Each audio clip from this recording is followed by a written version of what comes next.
Have you ever heard the phrase bird's eye view? Yes, I have.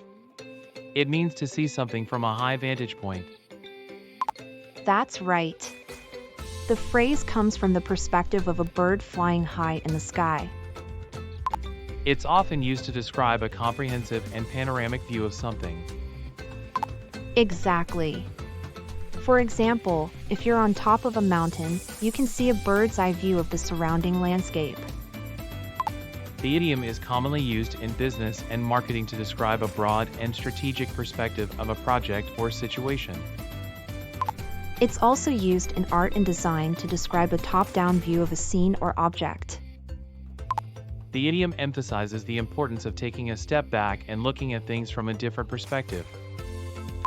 That's a great point. It's a useful phrase to keep in mind.